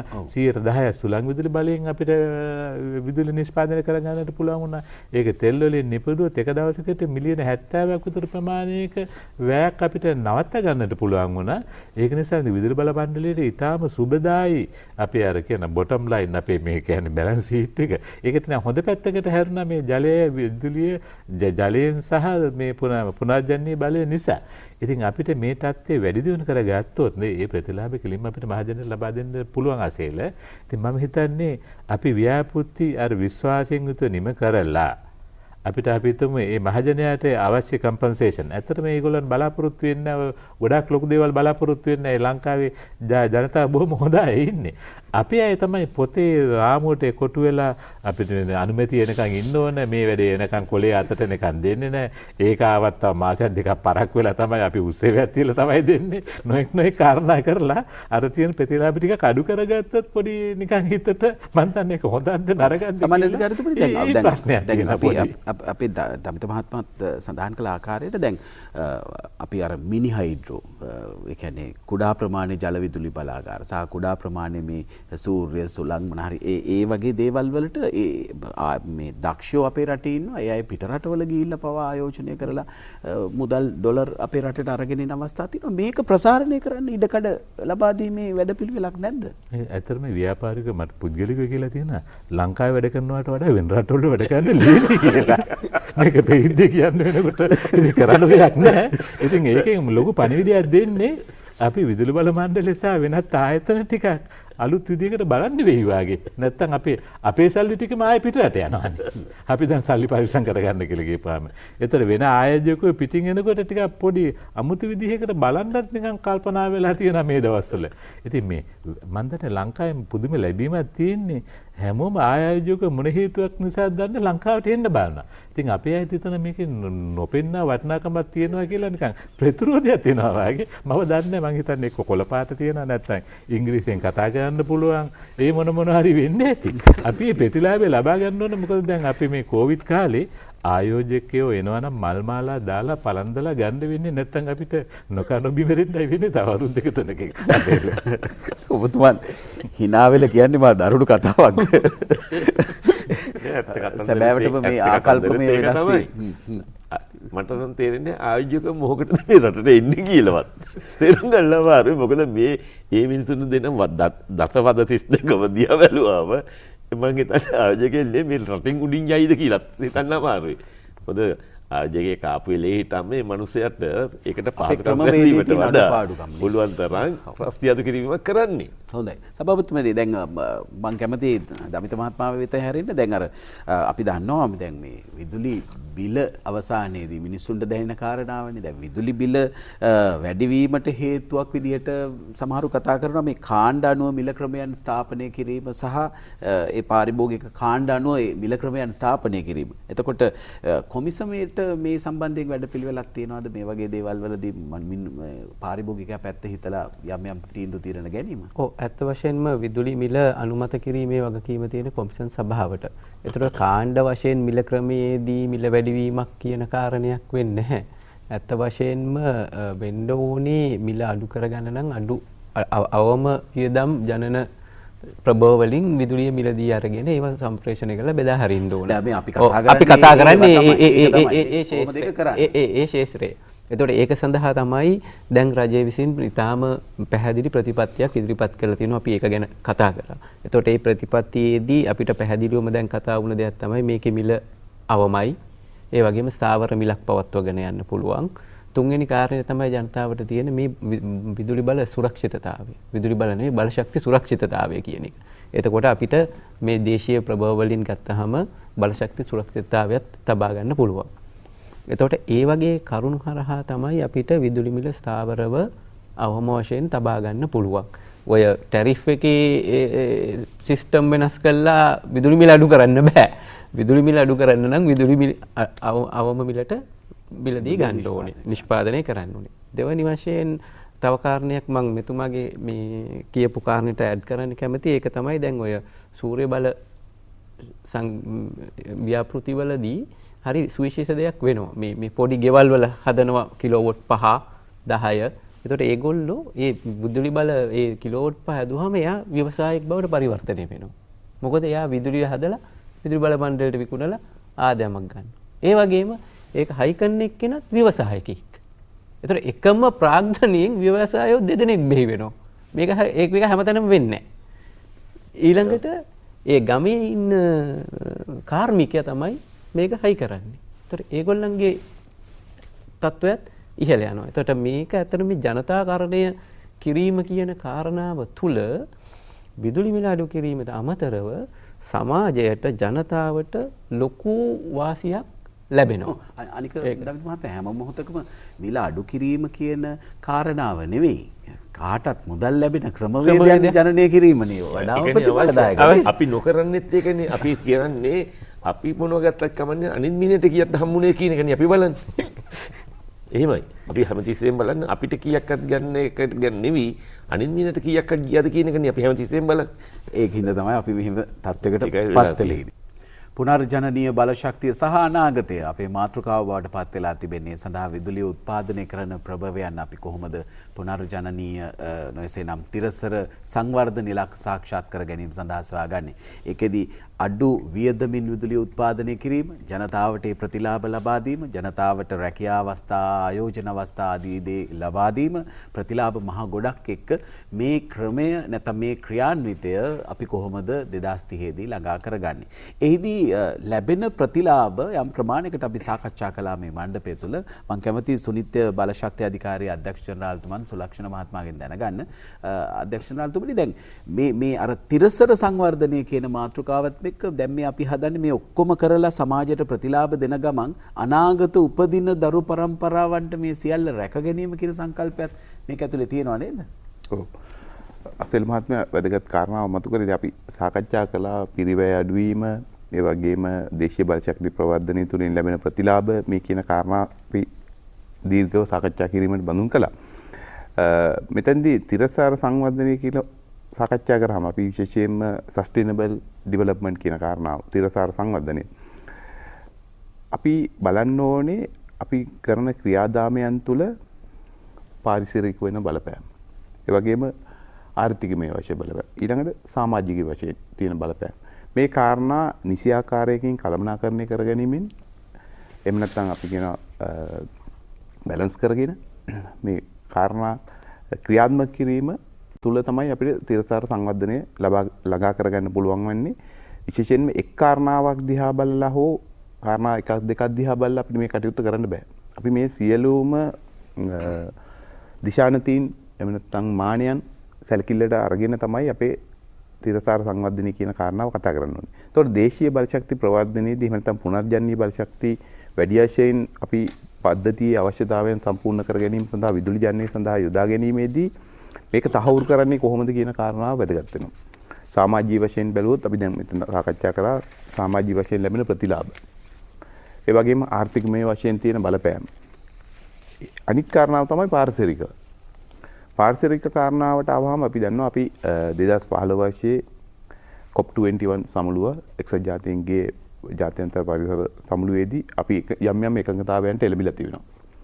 විශේෂයෙන්ම ලෝකයේ කාබන් ඩයොක්සයිඩ් විමෝචනයෙන් සැලකුවාම අපි ඉතා කුඩා ප්‍රමාණයක් දල වශයෙන් ලෝකයේ සිදුවන කාබන් ඩයොක්සයිඩ් විමෝචනයන්ගෙන් 2000න් පංගුවක් වගේ තමයි ශ්‍රී ලංකාව රටක් විදිහට නිදහස් කරන්නේ. නමුත් එහෙම කියලා ඒ වගේ අඩු ප්‍රමාණයක් තියෙන්නේ කියලා අපිට ඒක නොසලකා ඉන්න බෑ.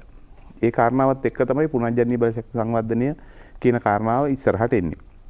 විදුලි ජනනය සඳහා විශේෂයෙන්ම එළඹෙන හෙට දිනෙන් එළඹෙන මාසයේ හෙට අනිද්දා දිනෙන් එළඹෙන මාසයේදී නොවැම්බර් 1 වෙනිදා සිට විශේෂයෙන්ම එංගලන්තයේ ග්ලාස්ගෝ නුවරදී පැවැත්වෙනවා COP26 සමුළුව. ඒ සමුළුව සඳහා ශ්‍රී ලංකාවේ නියෝජනය තිබු වෙනවා. පාරිසරික වැදගත්කම් පිළිබඳව සාකච්ඡා කරන සමුළුවක්. ඒ සමුළුවේදී මේ අගයන් මේ වැලියුස් ගැන සාකච්ඡා වෙනවා.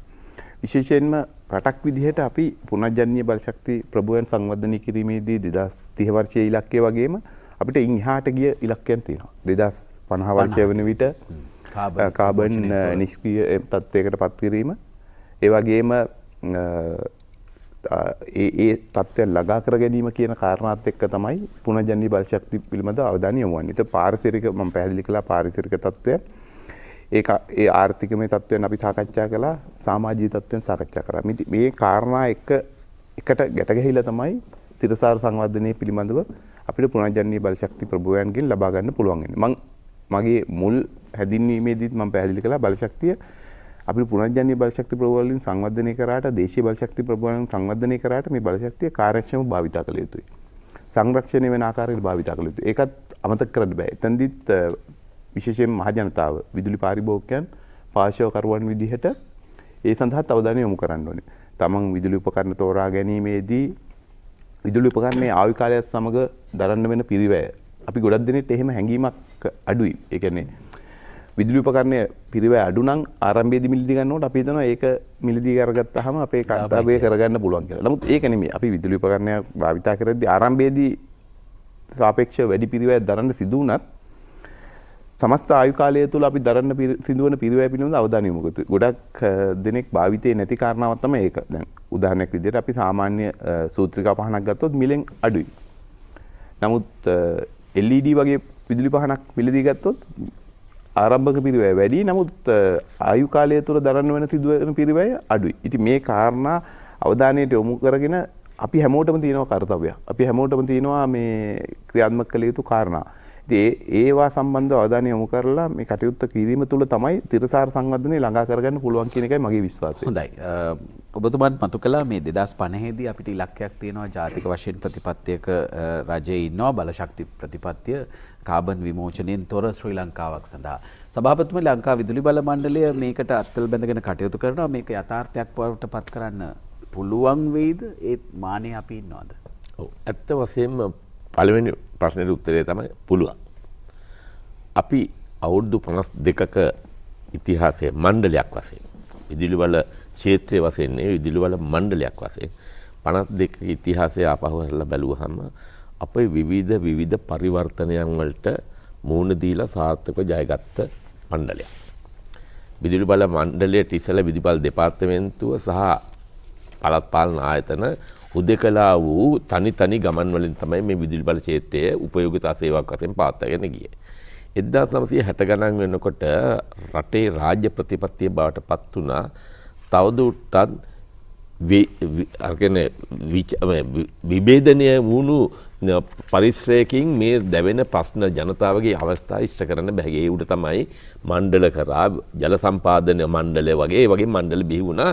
ඒකාබද්ධ පරිශ්‍රයකින් ජාතික වශයෙන් මුළු භූමිය පුරාම මේ සේවාවන් සපයන ආයතන ඒ අනුව තමයි විදුලි බල මණ්ඩලයත් 69 වුණේ. ඒ අනුව අපි ජල විදුලි බලාගාර වලින් ඊට පස්සේ තෙල් දැවෙන අවස්ථාවේ ඉෂ්ට කරන්න තෙල් බලාගාර වලට ගියා. තෙල් බලාගාර වලින් ගල් අඟුරු බලාගාර වලට ගියා. ඒ අතරතුරේ අපි දැන් පුනර්ජනන බලශක්ති ප්‍රභවයන් හඳුනාගෙන ඒව දියුණු කරන්න යනවා. ඒ අනුව අපි ඉලක්කය තමයි ඇත්ත වශයෙන්ම අනිකුත් 2030 වෙනකොට අනිකුත් බලාගාර වලින් නිපදවන විදුලිය 130 මට්ටමට ගෙනල්ලා පුනර්ජනන බලශක්තියෙන් එන එක 70%ට ගන්න. ඒ ඉලක්කය සාර්ථක කරන්න පුළුවන්. අපි දැනටත් 40%ක ප්‍රමාණයක පුනර්ජනන බලශක්තිය නිපදවනවා. ඒ ඉඳන් තව 30%යි තියෙන්නේ. ඒ 130 ඉලක්ක කරගන්න පුළුවන්. හැබැයි අපිට එකක් තියෙනවා ඒ ඉලක්ක කර ගැනීමේදී යම් ආකාරයක ප්‍රභවයන්ගෙන් ජනනය කරාම සම්ප්‍රේෂණය කරන්න හදාගෙන තියෙන පද්ධතිය නවීකරණය කළ යුතුයි. ඒ නවීකරණය කිරීම සඳහා දැන් ලොකු වැඩපිළිවෙලක් යනවා. ඒක ආවහම මේ තියෙන මේ පුනර්ජන බලශක්තිය වල තියෙන විචල්්‍ය ස්වභාවය නිසා පද්ධතියට යන්යන් ඒක තාක්ෂණික ප්‍රශ්නයක්. ඒ තාක්ෂණික ප්‍රශ්නය වෙනස්කම් කරනවා. ඒකට දැන් ඉංජිනේරු මහතුරු සැලසුම් කරලා තියෙනවා. ඒක අපිට කරගෙන යන්න පුළුවන්. ඒ ඉලක්කය සාර්ථක කරනවා අපි. හොඳයි සභාපතිතුමනි අපේ කාලය අවසන් වෙමින් තිබෙනවා. ඉතින් අවසන් විනාඩියේදී තප්පර කීපයක් අරගෙන සාමාන්‍ය අධිකාරිතුමනි 52 වන සංවත්සරය මතක් කරමු අපේ දායබර ප්‍රේක්ෂක ජනතාවට. ඔව් අපි නොවැම්බර් 1 වෙනිදා අපේ 52 වෙනි සංවත්සරය සමරනවා. මම හිතන්නේ අපේ විදුලි වල මණ්ඩලයේ සෑම සේවා ස්ථානයකත් අපි වැඩ කටයුතු සලස්සලා තියෙනවා නොඑක් ආකාරයෙන්. අපි ඉස්සර අපි රජයේ සේවකයෙක් වාගේ අපිට ලැබෙන මුදලින් අපි ජීවත් වෙන විදිහ තමයි විදුලි බල මණ්ඩලය මේ දක්වා කරේ. දැන් අපි අර දක්ෂ ව්‍යාපාරිකයෙක් විදිහට අනුන්ගේ සල්ලි වලින් කොහොමද අපේ ව්‍යාපාරය ගොඩ නගන්නේ කියලා තමයි දැන් කල්පනා කරන්න වෙන්නේ. ඒක නිසා වෙනත් ආයෝජකයින් ගෙන්නගෙන අපේ කාර්යභාරය වැඩි කරගෙන අලුත් තාක්ෂණ යොදාගෙන ෆ්ලෝටින් සෝලා මූදේ තියෙන සුළං බලය ඒ වගේම ඉන්දියාව සහ වෙන සිංගප්පූරු හරි වෙනත් රටවල් එක්ක සම්බන්ධතා ඇති කරගෙන අපි මේ විදුලි ඒකකයක් කියන එක මේ විකුණන කොමෝඩිටි එකක් විදිහට ගාමන්ට් ෆැක්ටරිස් විදිහට නෙවෙයි. අපි රෙදි විකුණලා වගේ වෙනත් දෙයක් විකුණලා නෙවෙයි. විදුලි ඒකක වෙන අයට විකුණලා අපි විදේශ විනිමය සොයාගමු කියන තේමාව තියාගත්තොත් හොඳයි 50. සාමාන්‍ය අධිකාරී සභාපතිතුමන්ට බෙහෙවින් ස්තුතියි. සාමාන්‍ය අධිකාරීතුමන්ට බෙහෙවින් ස්තුතියි. මහජන උපයෝගිතා කොමිෂන් සභාවේ අධ්‍යක්ෂ ජනරාල්තුමනි, දමිත මැතිතුමනි, ඒ වගේම සොලක්ෂණ මැතිතුමනි, සුනිත බලශක්ති අධිකාරිය අධ්‍යක්ෂ ජනරාල්තුමනි බෙහෙවින් ස්තුතියි. අද මේ වැඩසටහන ඔබ දැනුවත් කිරීම සඳහා ගෙනීමේදී උපදේශකත්වයේ ඉංජිනේරු නොයල් ප්‍රියන්ත මහත්මයා නියෝජ්‍ය සාමාන්‍ය අධිකාරී ලංකා විදුලි බල මණ්ඩලයේ සංවිධාන සහාය ප්‍රධාන ඉංජිනේරු නිශාන්ත පටබැඳිගේ මහත්මයා ලබා දුන්නා. ඒ වගේම මාධ්‍ය සම්බන්ධීකරණය වජිර බණ්ඩාරනායක මහත්මයා මාධ්‍ය කළමනාකාරතුමන් ලබා දුන්නා. ඒ අයටත් බෙහෙවින් ස්තුතිවන්ත වෙමින් අපි මේ වටිනා ඔබට ප්‍රතිඵලදායක සාකච්ඡාව සමාප්ත කරන්නටයි සූදානම් වන්නේ. අප විශ්වාස කරනවා 2030 දී ඒ ජාතික ඉලක්කයට අපට යන්නට පුළුවන් වේවි කියා. අයබෝන්.